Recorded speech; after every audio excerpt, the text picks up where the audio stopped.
रहेंगे तो भगवान जल्दी प्रसन्न होगा। कई लोगों ने ये विचार कर लिया कि हम किसी पवित्र नदी के तट पर जाकर बैठे रहेंगे तो भगवान जल्दी प्रसन्न होगा। नहीं, शिव महापुराण की कथा कहती है एक क्षण का भी अगर आप सत्संग कर रहे हैं, एक क्षण का भी भगवान शंकर का दर्शन कर रहे हैं, एक क्षण का भी आप भगवान की भक्ति कर रहे हैं, एक क्षण की भी अगर आप अविरल भक्ति को धारण कर रहे हैं तो मेरा देवाधिदेव महादेव तुम्हारे करीब में आता जरूर है। ये निश्चित है, वो पहुंचेगा। अपने जीवन में शिव को पाने के लिए, शंकर भगवान को पाने के लिए हमें कैलाश पर्वत पर जाने की जरूरत नहीं पड़ती।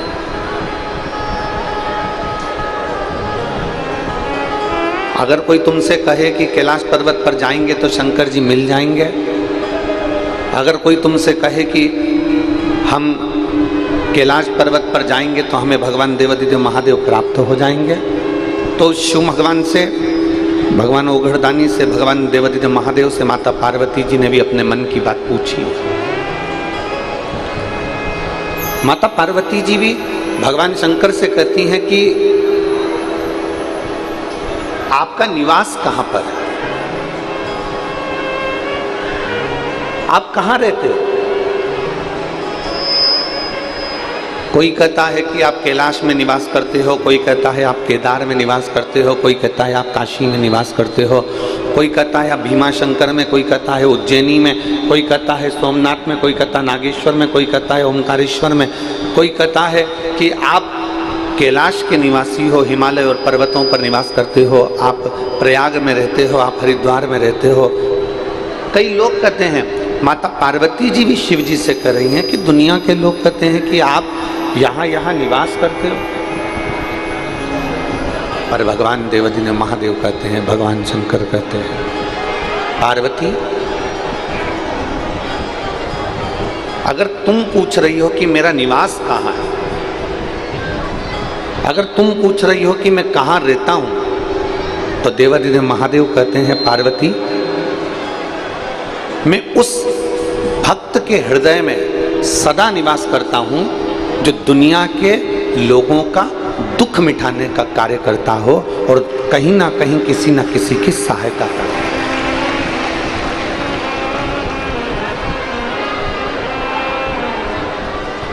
और तेरी कृपा बिना एक भी अणु लेते हैं श्वास, तेरी कृपा से तनो तनो बखान क्या करूं मैं, लाखों के ढेर का चपटी भगोद में खजाना कुबेर का। हे गंगाधार मुक्ति द्वार ओंकार तू, भोले ओंकार तू, आयो शरण शंभु तार तार तू। शिव कह रहे हैं, भगवान ओघड़दानी कह रहे हैं, भगवान शंकर कह रहे हैं, मेरा निवास उस भक्त के हृदय में होता। गला पकड़ रहा है, बहुत खींच के बोलना पड़ रहा है। मेरा निवास उस भक्त के हृदय में होता है जो सदा दुनिया के लोगों के लिए, दूसरे के लिए सहयोग की भावना रखता हो।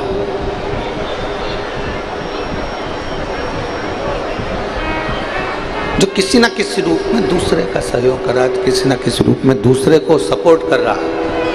शिव कहते हैं मैं उसके साथ में हूं। देवाधिदेव महादेव कहते हैं कि मैं उसके करीब में हूं, उसके साथ में। कल एक भक्त से बात हो रही थी खंडेलवाल जी के यहाँ, जब हम शाम के समय पर मिल रहे थे, तो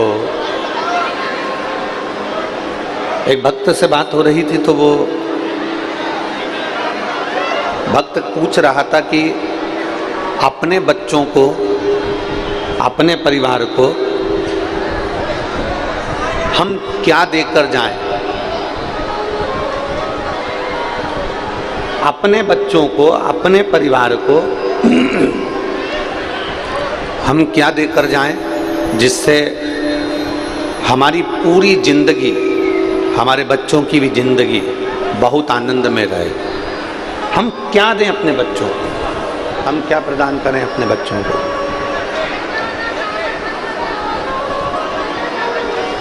हम अपने बच्चों को दें तो दे क्या? भगवान देवादिदेव महादेव का चरित्र कर रहा है, भगवान शंकर की कथा कर रहा है।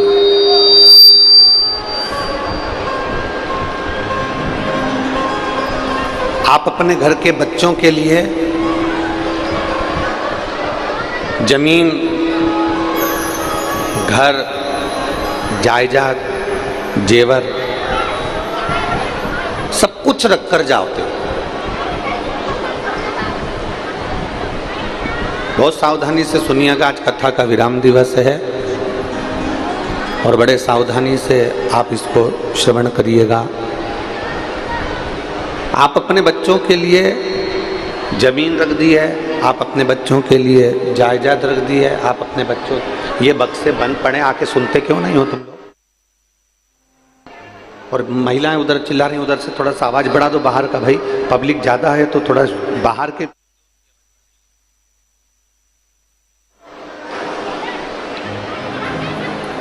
अपने घर के बच्चों के लिए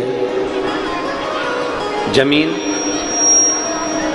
अपने घर के बच्चों के लिए जायदाद, अपने घर के बच्चों के लिए जेवर, अपने घर के बच्चों के लिए गाड़ी बंगला, हम सब कुछ रख कर जाते हैं।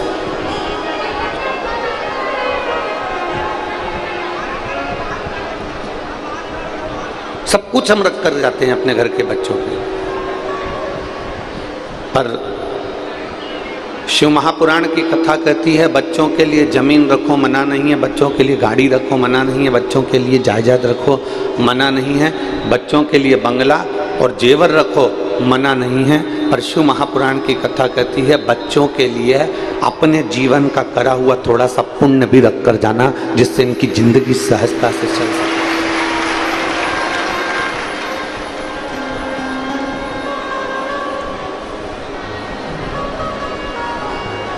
जिससे इनका जीवन सहजता से चल सके। थोड़ा पुण्य इकट्ठा करो, थोड़ा सा पुण्य एकत्रित कर इन बच्चों के लिए रखकर जाना है। थोड़ा सा पुण्य इन बच्चों के लिए होना जरूरी है। उसका कारण, जमीन छोड़ गए, जायदाद छोड़ गए, गाड़ी छोड़ गए, बंगला छोड़ गए,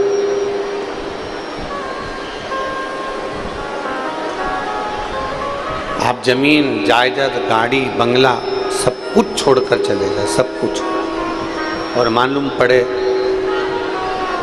कि आपका पुण्य उन बच्चों के पास में है ही नहीं। मान लो पुण्य है ही नहीं,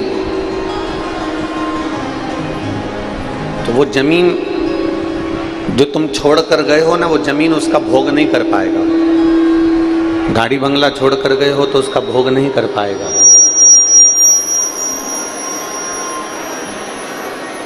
जो भी तुमने छोड़ा है, जो भी तुमने रखा है, उसका वो भोग नहीं कर सकता अगर उसके पास में पुण्य नहीं है तो। अगर उसके पास में पुण्य नहीं है तो वो उसका भोग नहीं करता, वो उसको भोगेगा ही नहीं। जमीन भी कहीं मालूम पड़े किसी ने हड़प ली, जायदाद हड़प ली, जेवर था कोई चुरा कर ले गया, कोई आभूषण था कोई लेकर चले गया। अब तुमने छोड़ा कितना था, तुमने रखा कितना था, तुमने कितना सारा जोड़ जोड़ के रखा और मालूम पड़े उसके पास में पुण्य रूपी पूंजी नहीं थी, पुण्य रूपी आनंद नहीं था, उसके पास में पुण्य नहीं था, तो मालूम पड़े वो सब की सब यहीं रखा की रखा रह गया। यहाँ पर सब धरा की धरा रह गया।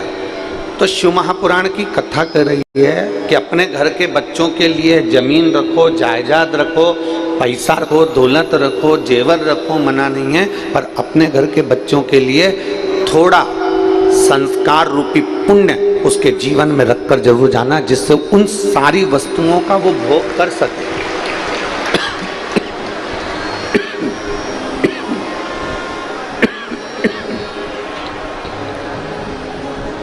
जिससे वो सारी वस्तुओं का भोग कर सके। शंभु शरण बड़ी मांगो घड़ी रे घड़ी, दुख काटो दया करीने दर्शन आपो। शंभु शरण बड़ी मांगो घड़ी रे घड़ी, दुख काटो दया करीने दर्शन आपो। आप थोड़ा ना थोड़ा अच्छा उसके लिए छोड़ कर जाइए। पार्वती मैया बैठी हैं कैलाश धाम पर,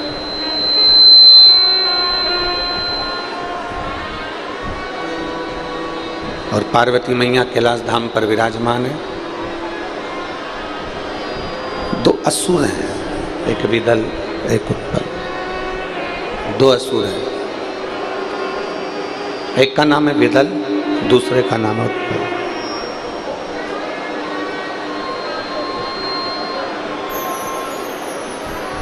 इन दोनों ने माता पार्वती जी की सुंदरता को देखा, आकर्षित हुआ। कल कथा में कहा था कि चोर की नजर चैन पर होगी और लुच्चे की नजर आपकी सुंदरता पर होगी। ये विदल और उत्पल, ये दो जो असुर हैं, विदल और उत्पल जो राक्षस हैं, दो असुर हैं, उन विदल और उत्पल ने माता पार्वती जी को देखा तो उनकी सुंदरता की ओर आकर्षित हो गए।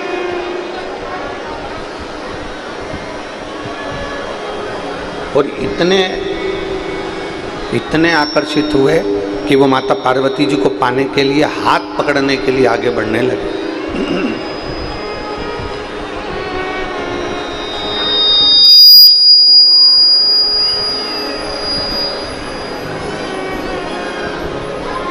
माता पार्वती जी का हाथ पकड़ने के लिए आतुर होने लगे, और पार्वती जी ने देखा कि ये विदल और उत्पल दो असुर आ रहे हैं। पार्वती जी देख रही हैं कि ये दोनों असुर सामने से आ रहे हैं और मुझे पाना चाहते हैं, मुझे छूना चाहते हैं, मुझे मेरा हाथ पकड़ना चाहते हैं।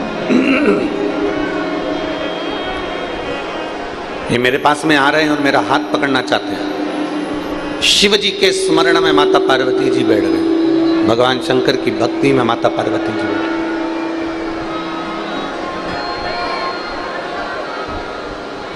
और जो पार्वती मैया भगवान शंकर की अविरल भक्ति में डूबी, अच्छे कार्य की, श्रेष्ठ कर्म की प्रेरणा मेरा देवाधिदेव महादेव ही देता है। जब इस शरीर के द्वारा, इस आत्मा के द्वारा, इस मन के द्वारा, आप हो, हम हैं, किसी के भी शरीर के द्वारा, आत्मा के द्वारा, मन के द्वारा कोई अच्छा कार्य हो रहा हो ना, बहुत अच्छा कार्य आपके हाथ से हो रहा हो, तो समझ लेना ये प्रेरणा देने वाला कोई दूसरा नहीं, ये देवाधिदेव महादेव ही प्रेरणा दे रहा है। जैसे ये पवन जी हैं, विशाल जी हैं, सागर जी हैं, मोनू जी हैं, ये सब जो कथा का आयोजन करा रहे हैं,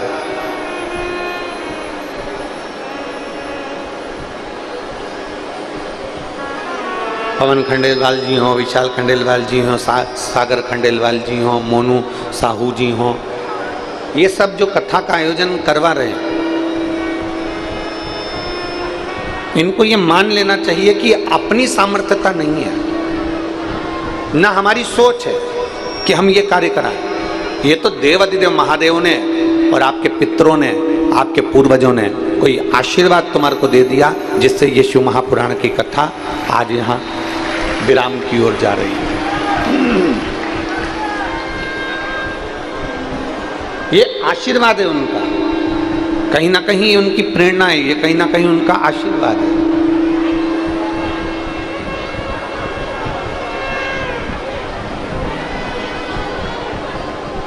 मेरे देवाधिदेव महादेव की कुछ प्रेरणा होगी, मेरे देवाधिदेव महादेव की कुछ कृपा होगी, जो आज हम और आप पवित्र हाटकेश्वर महादेव की इस भूमि पर, अमलेश्वर की इस धरा पर बैठकर शिव महापुराण की कथा सुन रहे हैं। कहीं पुण्य होगा हमारा, कहीं हमारे पूर्वजों का आशीर्वाद होगा, कहीं देवाधिदेव महादेव ने कोई अच्छी बुद्धि चित्त प्रेरणा हमको दी है।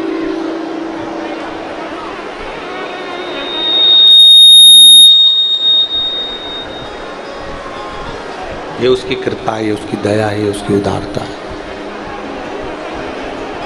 पार्वती मैया ध्यान में बैठी हुई है, माता पार्वती जी ध्यान में लगी हुई है, और माँ जगत जननी माता पार्वती जी जब ध्यान में लगी हैं, शंकर भगवान ने उनको प्रेरणा दे दी। गणेश जी के हाथ में एक अस्त्र होता है एस की तरह, उसको कुंदुक कहते हैं।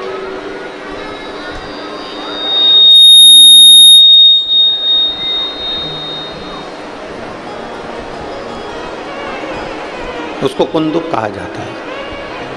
पार्वती जी ने उस कुंदुक को उठाया और कुंदुक को उठाकर जो प्रहार करा विदल उत्पल पर, विदल उत्पल के प्राण तो छूट गए, पर वो कुंदुक जाकर देवाधिदेव महादेव के पास में गिर गया, शिव जी के चरणारविंद के पास में गिरा।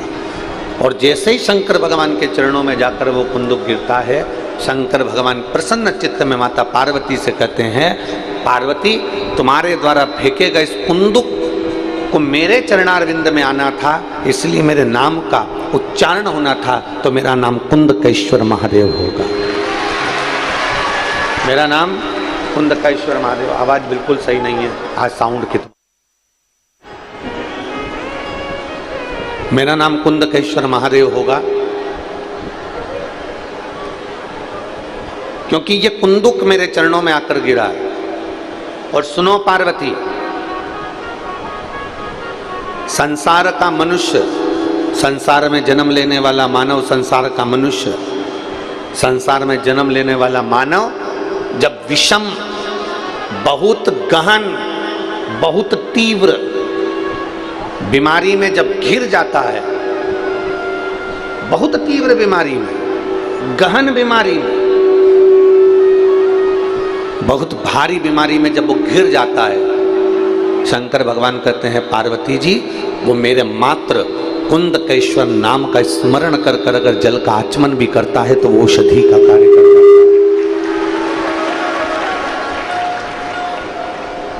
मान लो जल का आचमन भी करा ना उसने, तो वो औषधि का कार्य कर जाए।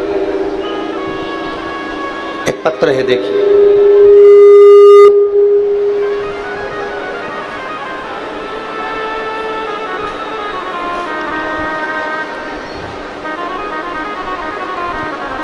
श्रीमती त्रिवेणी वर्मा, श्रीमान राजकुमार वर्मा, पता गुड़ियारी, रायपुर से हैं। कहीं बैठे हो तो हाथ हिला सकते हैं। आप ही हैं? श्री शिवाय नमस्तुभ्यम। आ जाओ, एक बेलपत्र ले जाना, आ जाओ। श्रीमती त्रिवेणी वर्मा, श्रीमान राजकुमार वर्मा, गुड़ियारी, रायपुर से हैं। गुरुजी पत्र को आप एलईडी पर पढ़ सकते हैं, आस्था चैनल पर पढ़ सकते हैं। बाबा का क्या बखान करूं गुरुदेव, जितना भी करूं उतना कम है। आज से 7 वर्ष पहले मेरे सीने में एक गठान हो गई थी, छाती पर गठान हुई। मेरे पति ने मुझे डॉक्टर के पास लेकर गए, डॉक्टर ने चेक किया, टेस्ट करवाया। टेस्ट करने के बाद डॉक्टर ने ऑपरेशन के लिए बोला, तो मैं ऑपरेशन करवाए, किंतु ऑपरेशन के बाद गांठ और बढ़ गया। ऑपरेशन कराया पर गांठ और बढ़ गया। मेरे पति ने फिर डॉक्टर के पास लेकर गए। जो छाती पर गांठ हो गई थी, सीने पर जो गांठ हो गई थी, फिर वापिस डॉक्टर को दिखाया। डॉक्टर ने कहा ये फिर गांठ हो गई है, इसका फिर ऑपरेशन करना पड़ेगा, परंतु ये गांठ ठीक नहीं होने वाली। डॉक्टर को हमने कहा कि कोई दवाई दे दीजिए जिससे ठीक हो जाए। दवाई दी पर गांठ ठीक नहीं हुई।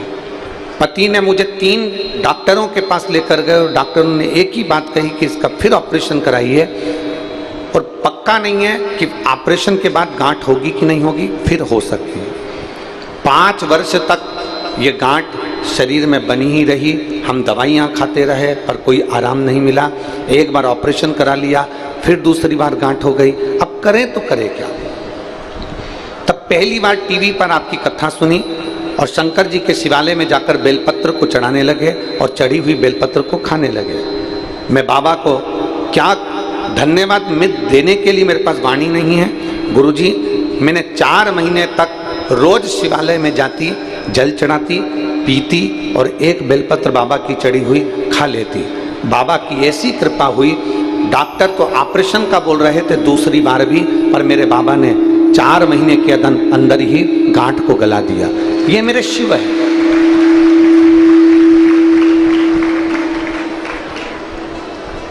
ये मेरे शंकर है, ये मेरे ओघड़ी है, ये मेरे दयालु, मेरे दातार, ये मेरे शंभू हैं,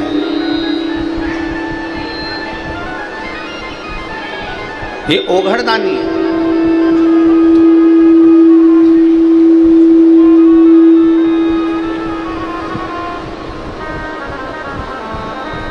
भाई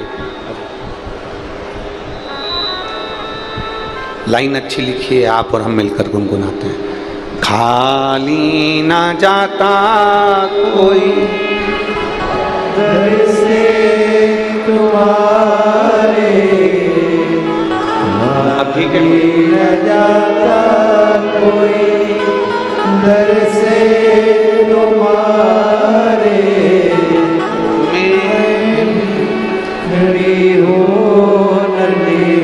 बाहें पसारे, अपने हृदय से लगा लो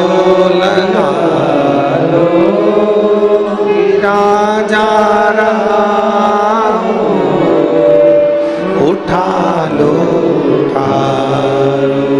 भोले अपने दर से, अब तो न टालो गिरी जा रही हो, उठा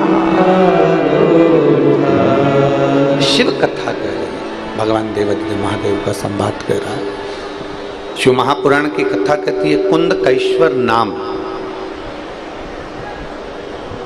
केवल कुंदकेश्वर नाम ही औषधि का कार्य कर जाता है। केवल कुंदकेश्वर,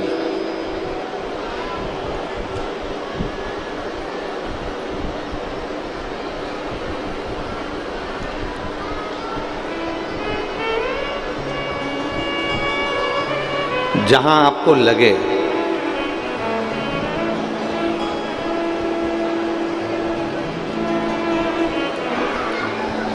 जहां आपको स्मरण आए, कभी जिंदगी में एक बार प्रयोग कर कर जरूर देखो।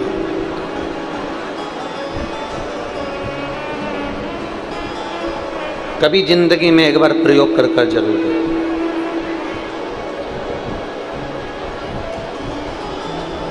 कि शंकर भगवान पर चढ़ी हुई बेलपत्री खाने का क्या लाभ हो सकता है, शिव जी को चढ़ाए गए 1 लोटा जल से क्या लाभ हो सकता है। अभी बीच में हमारे शरीर को कष्ट हुआ, चोट लगी, डॉक्टरों के हिसाब से महीने ज़्यादा लगने थे, पर कुंदकेश्वर महादेव का नाम लेकर जल पीना, डॉक्टर जो औषधि दिए उस औषधि को भी कुंदकेश्वर महादेव के नाम से खाना और बेलपत्री का सेवन करना। बाबा की ऐसी कृपा हुई कि कई महीने लगना थे और बाबा की कृपा से 20-22 दिन में बाबा ने खड़ा कर दिया। ये शिव आराधना का फल है।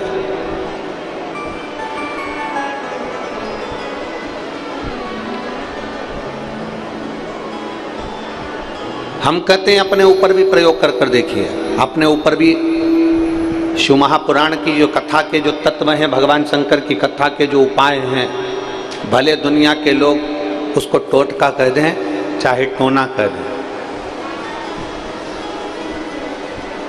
दुनिया के लोग कुछ भी कहें, पर शिव महापुराण का एक एक उपाय आपकी जिंदगी को सार्थकता देता है।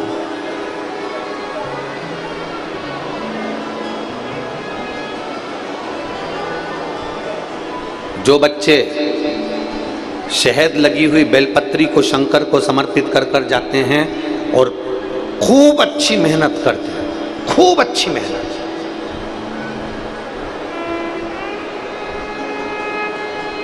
खूब अच्छी पढ़ाई करें, खूब मेहनत करें और आखिरी में चाहे इंटरव्यू के लिए जा रहे हो चाहे परीक्षा के लिए जा रहे हो, एक बेलपत्री की बीच वाली पत्ती पर शहद लगाकर शिव को समर्पित कर कर जाते हैं। एक बार अगर बाबा ना करा हो, 2 बार ना करा हो, तो निश्चित है तो भी मेरा बाबा एक ना एक दिन तुम्हें मंजिल तक पहुंचा ही देता है। बाबा एक ना एक दिन मंजिल तक पहुंचा जरूर देता है।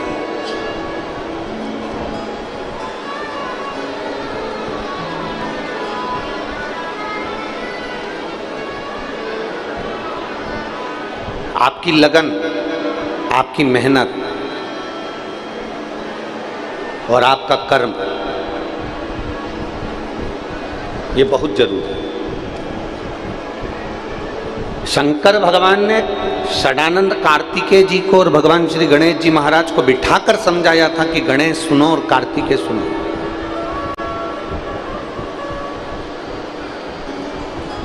दो चीजें अपनी जिंदगी में धारण कर लेना, षडानंद कार्तिकेय और गणेश, 2 बातें अपनी जिंदगी में उतार लो। एक, मेहनत मत छोड़ो, कर्म मत छोड़ो, और दूसरा, बुरी संगत में मत बैठो, संगत अच्छी बैठो। और जो शंकर भगवान के शब्द थे वो शब्द आपकी जिंदगी में उतारिएगा। एक, पानी की बूंद, गरम तवा है, तवा बहुत गरम है जिस पे तुम रोटी सेकते हो, कढ़ाई गरम है, तवा गरम है, बर्तन गरम है, एक पानी की बूंद उस तवे पर डाल दीजिए, एक पानी की बूंद कढ़ाई में डाल दीजिए। गरम कढ़ाई में, गरम तवे पर जब पानी की बूंद गिरती है तो वो पानी की बूंद समाप्त हो जाती है। बोलो सही है कि गलत है? मेरी जीजियों ने तो कई बार तवे पर, कढ़ाई पर पानी डालकर देखा होगा तो वो पानी समाप्त हो जाता है। गरम तवे पर, गरम कढ़ाई पर एक पानी की बूंद डालोगे तो पानी समाप्त हो जाएगा। वही पानी की बूंद कमल के पुष्प के ऊपर पड़ जाती है, सूर्य की रोशनी में चमकती है तो वो एक हीरे जैसी चमक पा जाती है। वो पानी की बूंद गरम तवे पर पड़ी, समाप्त हो गई। पानी की बूंद कमल के पुष्प पर पड़ी, फूल पर पड़ी, वो चमक गई। और वही पानी की बूंद सीप में पड़ी तो मोती बन गई। वही पानी की बूंद सीप के अंदर गई, मोती बन गई। शिव महापुराण की कथा कहती है ये आपके ऊपर निर्भर करता है कि आप किस संगत में बैठ रहे हो। गरम तवे पर बैठोगे अर्थात किसी गलत व्यक्ति की संग में बैठोगे, किसी गलत व्यक्ति की संगति में बैठोगे तो ये निश्चित है कि वो गलत संगति वाला तुमको बिगाड़ कर रख देगा, तुम्हारी जिंदगी नाश कर देगा। पानी की बूंद गरम तवे पर पड़ी तो पानी की बूंद समाप्त हो गई, पानी की बूंद कमल के पुष्प पर पड़ी तो चमक गई। अर्थात किसी अच्छे व्यक्ति का संग पाओगे तो तुम भी एक ना एक दिन चमक जरूर जाओगे। और तुम उस पानी की बूंद से समझ लें कि सीप के अंदर चली जाती है तो वो पानी की बूंद भी एक दिन मोती बन जाती है। अर्थात आपकी संगत, आपका व्यवहार, आपकी अनुकूलता, आप कहाँ बैठ रहे हैं, किस जगह पर बैठ रहे हैं, किसके साथ बैठ रहे हैं, ये देखा जाता है। किसके साथ बैठ रहे हैं?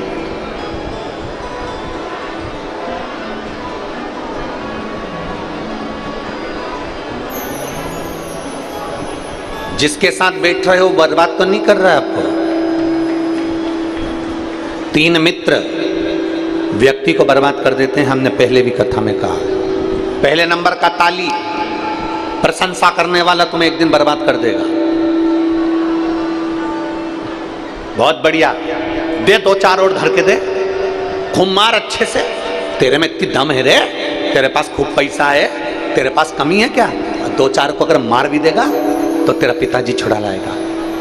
ये प्रशंसा करने वाले, ताली बजाने वाले, प्रशंसा करने वाले एक दिन तुमको खड्डे में लाकर छोड़ देंगे। ताली मित्र, थाली मित्र, होटल में खिलाने वाले एक दिन तुझे बर्बाद कर कर छोड़ देंगे। और तीसरे नंबर पर है प्याली मित्र, एक साथ पीना, जो तुम्हें पीने की भी आदत ना हो और पीने की आदत डाल दें, वो तुमको बर्बाद के सिरे पर लाकर छोड़ देंगे। ये निश्चितता है। आप किसकी जिंदगी जी रहे हो?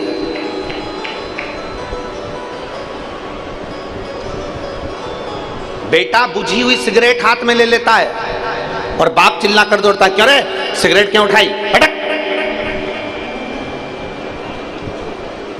बेटा अगर शराब का, मदिरा का गिलास हाथ में ले ले तो बाप चिल्लाता है, तू मदिरा पिएगा, उठक पटक।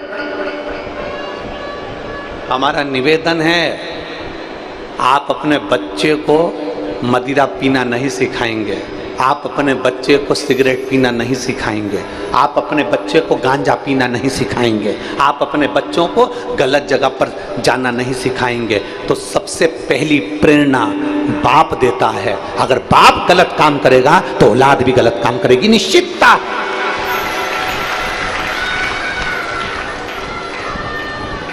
अभी कथा में कहा, अपने घर के बच्चों को तुम जमीन देकर जाओगे, अपने घर के बच्चों को तुम मकान देकर जाओगे, अपने घर के बच्चों को तुम गाड़ी देकर जाओगे, अपने घर के बच्चों को तुम जेवर देकर जाओगे, सब कुछ देकर जाना। अगर आप अपने बच्चों को संस्कार देकर नहीं गए तो ये बच्चे जितनी जमी जमाई जमीन जायदाद गाड़ी बंगला है ना, एक दिन नशे की हालत में कहाँ सिग्नेचर कर कर आ जाएगा, किसको देकर आ जाएगा मालूम नहीं पड़ेगा, कहाँ बर्बाद कर कर आएगा मालूम नहीं पड़ेगा। शिव महापुराण की कथा में संकल्प लेकर जाया करो कि मैं संकल्प लेकर जा रहा हूं कि मैंने अभी तक भले दारू का नशा करा हो, सिगरेट का नशा करा हो, गांजे का नशा करा हो, चरस का नशा करा हो, मैंने जिंदगी में सारे नशे करे हो, पर आज शिव महापुराण की कथा से मैं प्रेरणा लेकर जाता हूं कि अपनी औलाद को अगर अच्छा बनाना है तो सबसे पहले नशा मैं छोड़ूंगा।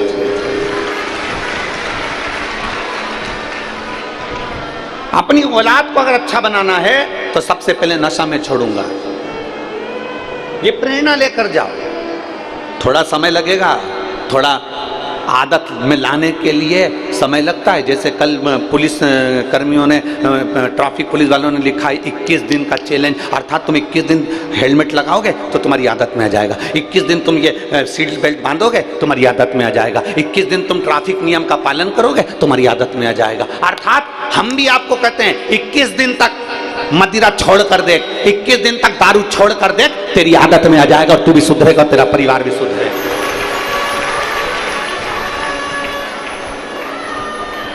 अपने बच्चों को हम गर्त में लेकर जा रहे हैं,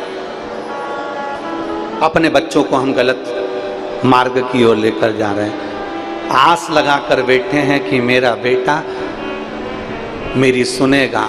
निवेदन है जरूर सुनेगा अगर आप गलत संगति से परे हो गए तो। बच्चों को जमीन दो, जायदाद दो, गाड़ी दो, बंगला दो, सत्ता दो, सब कुछ दो, पर उसके साथ में उसको संस्कार भी दीजिए। बच्चों को सारी दुनिया की चीज दीजिए पर उसके साथ में आपका पुण्य भी दीजिए।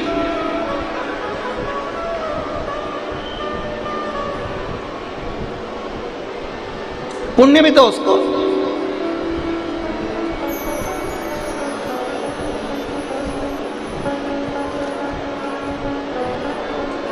कई लोग कहते हैं जिंदगी में बहुत गम है ना गुरुजी, बहुत दुखी हूं इसलिए मैंने पी ली, बहुत दुखी था इसलिए पी ली। फिर जिंदगी में बहुत खुशी आई तो क्या खुशी में पी ली।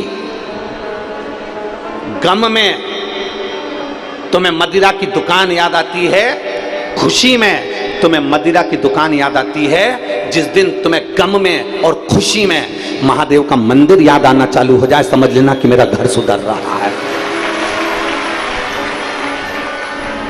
गम में भी कोई घाटा लग गया, कोई तकलीफ हो गई तो लोगों ने कह दिया मेरे को गम था, मेरा पैसा खा गया इसलिए मैं गम में पी गया ना।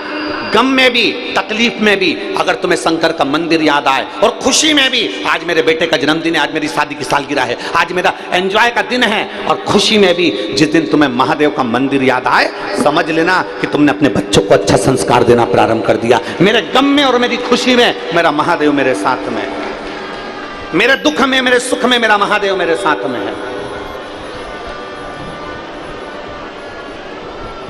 और कोई तुमसे आकर कह दे शंकर के मंदिर जाना छोड़ दो, कोई तुमसे आकर कह दे कि शंकर की कथा में जाना छोड़ दो, कोई तुमसे कह दे कि शंकर के मंदिर में जल चढ़ाना छोड़ दो, इतना याद रखना, जो तुमसे कहे कि मंदिर जाना छोड़ दो, सबसे पहले उसके घर पर जाना छोड़ देना, उसके मुख देखना छोड़ देना, और उसका पास जाना छोड़ देना।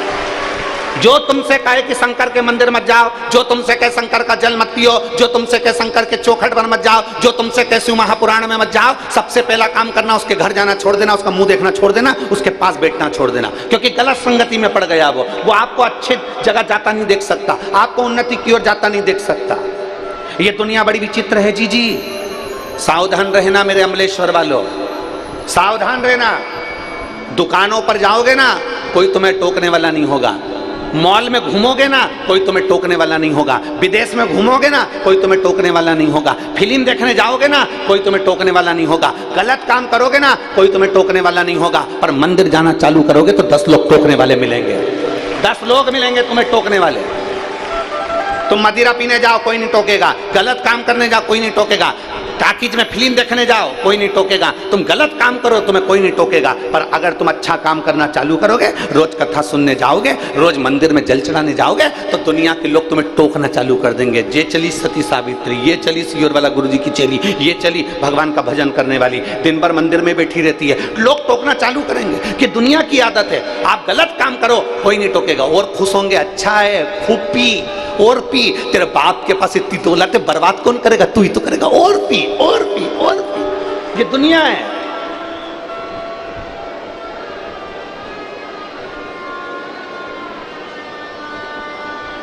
कोई नहीं टोकेगा। फिल्म देखने जाओ, बोला ईमानदारी से बोला, आप लोग कभी टाकीज में गए हो फिल्म देखने के लिए, किसी ने टोका तुमको कि फिल्म मत देखा करो, फिल्म मत जाया करो? आप लोग रायपुर में बड़े बड़े मॉल में घूमने के लिए जाते हो, उस मॉल में किसी ने टोका? या मॉल में काय को आते हो? मॉल में मत जाया करो, दुकान पर मत आया करो, कोई ने टोका? टोकेंगे तो केवल एक बात के लिए टोकेंगे, क्या करोगे कथा में जाके? गर्मी बहुत तेज पड़ रही है, धूप बहुत तेज पड़ रही है, बहुत ऐसा हो रहा है, क्या करोगे कथा में जाकर? क्या करोगे मंदिर जाकर? मंदिर जाने की कोई अपनी उम्र है? जब बुढ़े हो जाएंगे जब मंदिर जाएंगे। बुढ़े हो जाओगे तो हाथ कांपेंगे, नेत्रों से दिखाई नहीं देगा, पूरा की पूरा सोफा सेट निकल जाएगा, पूरा की पूरा सोफा सेट बाहर। पापड़ भी नहीं खा पाओगे, ऐसे मल मल के खाना पड़ेगा पापड़ को भी, क्योंकि सोफा सेट ही नहीं है, पूरे दांत निकल के बाहर।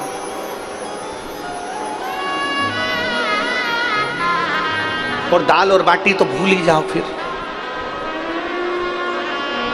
सोफा सेट ही नहीं, क्या करोगे? देखिए, half set, full set, dinner set, drawing set, sofa set, और मालूम पड़े घर में आदमी अपसेट, क्या करेगा वो सेट? पत्नी से पूछो कि उसके गले में सोने का हार अच्छा लगता है क्या? पत्नी एक ही बात कहेगी, ये सोने का हार जब शोभा देगा जब मेरा पति गलत संगति से बाहर होगा तो सोने का हार भी मेरे गले में शोभा देगा। क्या मेरे हाथ में ये सोने की चूड़ियां शोभा देगी? हीरे रतन माणिक मोती की चूड़ियां शोभा देगी? नहीं, शोभा जब देगी जब मेरे पति पर कोई उंगली ना उठाए, कोई मेरे पति को नशेला गंजेड़ी भंगेड़ी आप शब्द ना कहे। मेरा पति जब श्रेष्ठ हो जाए तो मेरे हाथ में हीरे की चूड़ियां भी शोभा देती हैं, मेरे गले का हार भी शोभा देता है। पत्नी से पूछो। इसलिए निवेदन है मेरा आप सबसे मत बुरे कर्म कर बंदे वरना पछताए, भगवान की आंखों से तू बच नहीं पाएगा, तू बच नहीं पाएगा। अरे ओ अज्ञानी मत करना, अरे ओ अज्ञानी मत करना, तेरे कर्म का फल भी तू ही पाएगा, जैसा किया तूने तेरे आगे आएगा। मत बुरे कर्म कर बंदे वरना पछताएगा, भगवान की आंखों से तू बच नहीं पाएगा, तू बच नहीं पाएगा। अरे ओ अज्ञानी मत करना दान। एक पानी की बूंद तवे पर पड़ी जल गई, पानी की बूंद कमल पर पड़ी चमक गई, पानी की बूंद अगर सीप में पड़ी तो मोती बन गई। आप पर निर्भर करता है कि आप किसके साथ रहना पसंद करेंगे, किस किस संगति में आना पसंद करेंगे, किसके करीब रहना पसंद करेंगे। जो आपको सतमार्ग बताएगा ना वो दोस्त भी अच्छा नहीं लगेगा आपको। अगर कोई दोस्त नहीं पीता ना और वो सही में बोलेगा आपको कि क्यों पीता है रे, देख भाभी की ओर देख, बच्चों की ओर देख, क्यों गलत काम करता है रे, तो वो दोस्त गलत लगेगा आपको, वो मित्र बेकार लगेगा आपको। सियोर वाला महाराज अगर समझाने का काम करेगा तो सियोर वाला महाराज बुरा लगेगा आपको। अरे महाराज कहां की कथा लेके बैठे हो, शंकर जी का कथा बताओ, क्यों फालतू की बात लेकर बैठे हो। शिव महापुराण की कथा कहती है, शंकर जी का चरित्र कहता है। दुनिया के लोग भजन में गाना गा गा के कहते हैं कि वो पार्वती जी भांग घोटे और पीवे भोला। कई लोग कहते हैं पार्वती जी भांग घोटती हैं, शंकर जी भांग पीते हैं। पर शिव महापुराण में कहीं नहीं लिखा कि पार्वती जी ने भांग घोटी है और शंकर जी ने पी है, कहीं नहीं। भारत की नारी, भारत में जन्म लेने वाली एक स्त्री अपने पति को नशे में नहीं देख सकती तो मेरी पार्वती भांग घोट कर पिलाएगी? भूतो न भविष्य दे, कभी नहीं। मेरी पार्वती मैया कभी भांग घोट कर नहीं पिला सकती, क्योंकि पार्वती जी भी भारत की वो भूमि की, इस कैलाश धाम की, इस पृथ्वी की माता है। और माता कभी भी गलत प्रेरणा नहीं दे सकती, प्रेरणा अच्छी ही देगी, गलत प्रेरणा नहीं देगी, श्रेष्ठ प्रेरणा। दो चीजें हैं। शंकर भगवान ने पार्वती जी से कहा, पार्वती एक अपने ध्यान रखो, कार्तिकेय गणेश, ये दो चीजों का ध्यान रखना है। एक, गलत संगत में मत बैठो, बिल्कुल मत, गलत संगत में नहीं, अच्छी संगत करो।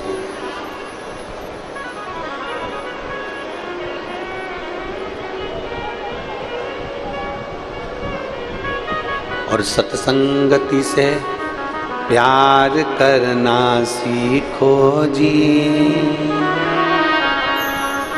इस देह का उद्धार करना सीखो जी। ये मानव का शरीर मिला है ना, इसका उद्धार कैसे होगा? कैसे? कोई किसी को याद नहीं रखता महाराज, कोई किसी को याद नहीं। अच्छे अच्छे करोड़पति मर जाते हैं, उनकी मूर्ति चौराहे पर नहीं लगती है। जिसके पास में 5-5, 10-10 हजार बीघा जमीन थी, मर गया, उसकी मूर्ति भी चौराहे पर नहीं लगती है। कहीं का करोड़पति मरता है, उसकी मूर्ति चौराहे पर नहीं लगती है। कहीं का धनपति मरता है, उसकी मूर्ति चौराहे पर नहीं लगती है। चौराहे पर वो मूर्ति लगती है जिसने जनमानस के लिए कुछ अच्छा करा हो और करता करता चले गया हो, उसकी मूर्ति चौराहे पर लगती है। कितने करोड़पति मर गए, कितने अरबपति मर गए, कितने धनपति मर गए, जिनके खुद के बैंक चलते थे वो मर गए। उनकी मूर्ति कभी चौराहे पर लगी हुई नहीं देखोगे। करोड़पति की मूर्ति किसी चौराहे पर लगी हुई नहीं देखोगे। अच्छा कर कर जाइए जिंदगी में, और अच्छा कर कर जाओगे तो जीवन भर याद रखोगे, जीवन भर। अमलेश्वर के लोग, अमलेश्वर के भक्त और अमलेश्वर के आसपास के 40-50 गांव के लोग, श्री पवन खंडेलवाल जी हों, विशाल खंडेलवाल जी हों, चाहे सागर खंडेलवाल जी हों, चाहे मोनू जी साहू हों, ये पक्का है कि जब जब अमलेश्वर में कोई भी कथा होगी, सबसे पहले सब लोग तुम चारों को याद करेंगे कि कथा करवाई थी तो इन्होंने करवाई थी। याद करेंगे लोग कि आपने कथा करवाई। बड़ा बड़ा कथा का पंडाल, भीड़, भक्तों का सैलाब, शिव भक्तों का आनंद। शिवरात्रि, एक दिन की कथा में रात्रि को पड़ गई शिवरात्रि, उसका आनंद। तुम अच्छा तो करो।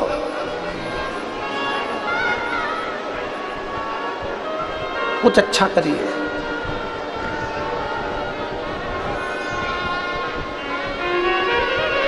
वो कहे कभी प्यासे को पानी, बोलो जम के बोलो, तुम लोग बोलो, कभी प्यासे को पानी पिलाया नहीं, फिर पिलाने से क्या फायदा, कभी गिरते हुए को उठाया नहीं, बात आंसू बहाने से क्या फायदा। क्या फायदा?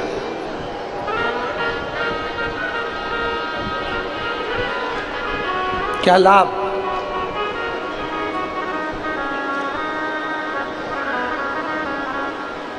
कुछ अच्छा करो।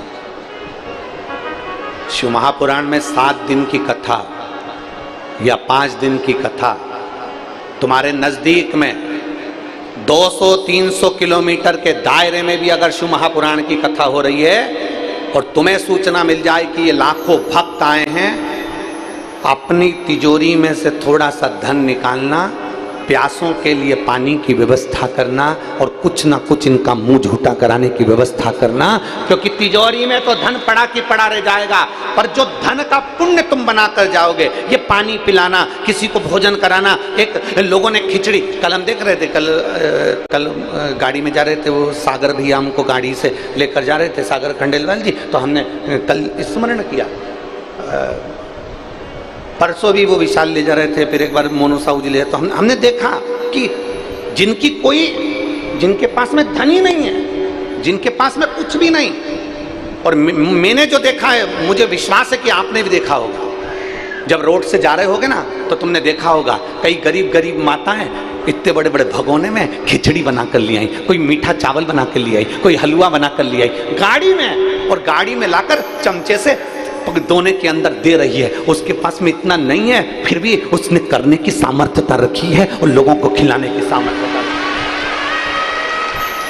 और कई अमलेश्वर, रायपुर, दुर्ग, छत्तीसगढ़ में कई ऐसे भी सेठ होंगे जिनकी खूब राइस मिल चल रही होगी और चावल का एक दाना खिलाने की जान से निकल जा रहा होगा, पर खिला नहीं पा रहा होगा। कई ऐसे भी होंगे। कि एक चावल का दाना कहीं किसी को खिलाने के काम नहीं आया। कई ऐसे कई गरीब साधारण गाड़ियां जिनका स्वरूप देख लो तो तुम कहो कि ये खिला सकती है, ये खिला सकती है। अपने क्षेत्र में 300 किलोमीटर के अंदर, 200 किलोमीटर के अंदर, 250 किलोमीटर के अंदर भी अगर कोई कथा हो रही है शिव महापुराण की, और कहीं कुबेरेश्वर बाबा की कृपा से कुबेर भंडारी आया हो और लाखों की संख्या में भक्त पहुंचे हो, तो अपने तिजोरी में से थोड़ा सा धन निकालना, क्योंकि ये धन का पुण्य बनाना है। पुण्य बनाओगे तो साथ लेकर जाओगे। धन कोई साथ लेकर नहीं जा सकता, पर धन का पुण्य बनाकर साथ ले जाया जा सकता है। धन का पुण्य बनाइए।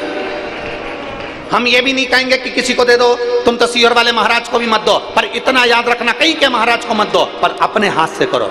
कल हमने वो देखा तो हमने वो उसको सागर को कहा कि सागर खंडेलवाल जी को कि सागर भैया ये गाड़ी थोड़ा स्लो करो। उनने गाड़ी स्लो करी। हमने देखा कि उनके घर के बाहर एक प्याऊ लगा था, तो प्याऊ लगा तो पूछना, हमने ये बात कही कि नहीं, तो हमने कहा कि ये प्याऊ अभी कार्यक्रम के लिए लगा है कि पहले से लगा है। तो वो सागर भैया बोलते नहीं गुरुजी, यहाँ तो प्याऊ पापा का बड़ा मन रहता, मम्मी का तो ये चलता ही रहता है। हमने उनको कहा साधुवाद है आपको, कम से कम जनमानस की प्यास बुझाने के लिए आपने एक प्याऊ तो लगा रखा है। ये साधुता है, इसको देखकर प्रसन्नता होती है। किसी भूखे को भोजन कराना, किसी प्यासे को पानी पिलाना। कोई बच्चा एजुकेशन के लिए पढ़ना चाहता है, उसकी बच्चे की लगन है, उसके पास में पैसा नहीं है और उसे पढ़ना है, उस बच्चे की एजुकेशन कराने का प्रयास करो। कभी कोई हमसे आकर पूछे कि सीहोर वाले महाराज तुमको इतना लोग दान करते हैं, तुम्हारा धन कहाँ जाता है, आकर देखना गौशाला में, आकर देखना वृद्धों की सेवा में। और कभी आप ऑफिस में जाकर पूछना कि एक रजिस्टर बताओ जिस रजिस्टर में छोटे छोटे बच्चे जो पढ़ना चाहते हैं उनकी एजुकेशन का, उनका कॉलेज, उनका स्कूल का फीस भी बिठले सेवा समिति जमा कर देती है। उसका एक रजिस्टर बना हुआ है, जिस रजिस्टर में जो बच्चा पढ़ना चाहता है, जिसकी एजुकेशन अच्छी, उसको पढ़ना है, धन नहीं है, बेभाव नहीं है, तो समिति उठा देती है खर्चा। आप में वो लगन होना चाहिए। आपका दिया हुआ एक एक रुपया आपको आकर देखना चाहिए सीहोर में कि कहां लग रहा है। आपके धन पे, आपकी पूंजी को आप सबके लिए रखो, पर मना नहीं। उसमें से थोड़ा सा कोई बच्चा पढ़ना चाहता है, अपने गांव का है, अपने मोहल्ले का है, उसके पास धन नहीं है, तुम पढ़ाओ। अपने बच्चे को पढ़ा कर देखना और दूसरे के बच्चे को पढ़ा कर देखना। अपना बच्चा एक बार मुंह चला देगा, पर दूसरे का बच्चा जो पढ़कर बाबू बन जाएगा मुंह कभी नहीं चलाएगा, तुम्हारा सम्मान करेगा, तुम्हारा सम्मान करेगा, आदर करेगा, सत्कार करेगा।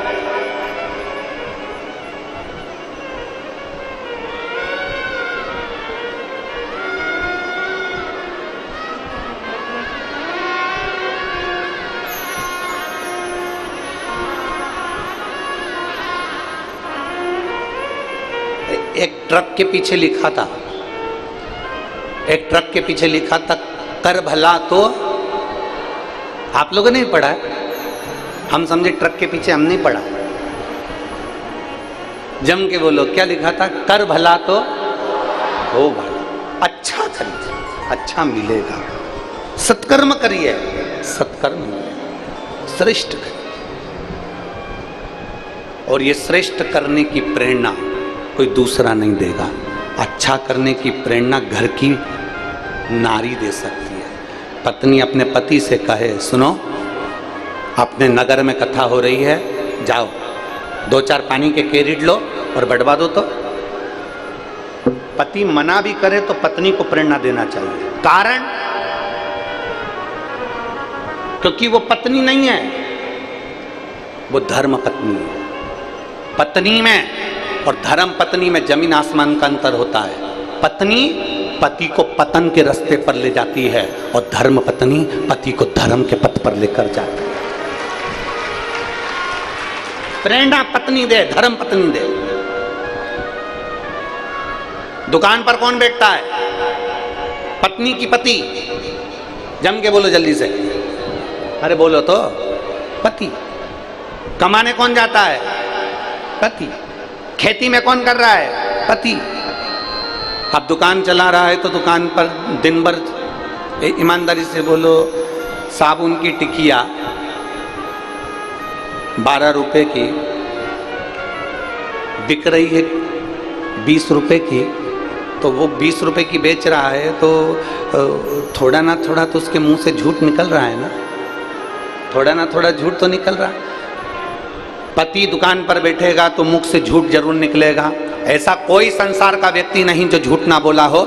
अगर दुकान पर बैठे हो, ऑफिस में काम कर रहे हो, नौकरी कर रहे हो, सर्विस कर रहे हो, तो एक ना एक बार कमाने के लिए तुम्हारे मुख से झूठ जरूर निकलता है। झूठ निकलता है तुम्हारे मुंह से। कमाते कौन हो तुम, लाते कौन हो तुम। लाकर पैसा किसको देते हो? पत्नी को। पत्नी चाहे तो पति को प्रेरणा दे कि तुम्हारी कमाई में से 1 रुपया निकाल कर सत्कर्म में लगाना, क्योंकि यहाँ शास्त्र की रीति कहती है, गरुड़ पुराण कहती है कि पति का प्राण भी छूटता है, ऊपर जाता है, यम की कैद में पड़ता है, तो यमराज उसको त्राण देता है, भुगताता है, तो वो रोता है, कहता है मैंने तो अपनी पत्नी के लिए कमाया था, अपने बच्चों के लिए कमाया था, मैंने तो परिवार के लिए कमाया था, मेरे माता पिता के लिए कमाया था, मेरे भाई बंधु के लिए कमाया था, मुझे अकेले को तुम नरक पटक रहे हो।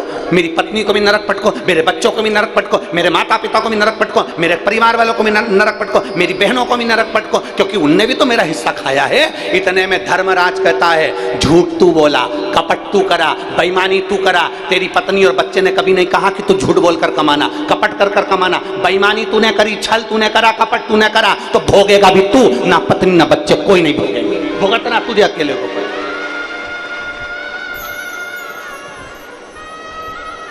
पेट अपना दुख रहा है तो दवाई अपने को खाना पड़ेगी, सिर अपना दुख रहा है तो दवाई अपने को खाना पड़ेगी, और आंखों से नहीं दिख रहा तो चश्मा अपने को लगाना पड़ेगा। यहाँ तो उल्टी रीति हो रही है आज के जमाने में। पेट तुम्हारा दुख रहा है और दवाई पड़ोसी को खिला रहे, तू खा ले, मेरा पेट दुख रहा है, मेरा सिर दुख रहा है, दवाई तू खा ले। छींक अपन को आ रही है तो अपने को छींकना है, खांसी अपने को आ रही है तो अपन को खांसना है, दर्द अपने को हुआ है तो तकलीफ अपने को होना है। अगर नैनों से दिखाई नहीं दे रहा तो चश्मा अपने को लगाना है। उसी तरह अपने को अपना छींकना है, अपना खांसना है, अपना दर्द सहन करना है, तो अपना कष्ट भी अपने को ही भोगना, अपने, दूसरा नहीं भोगेगा भाई, नहीं।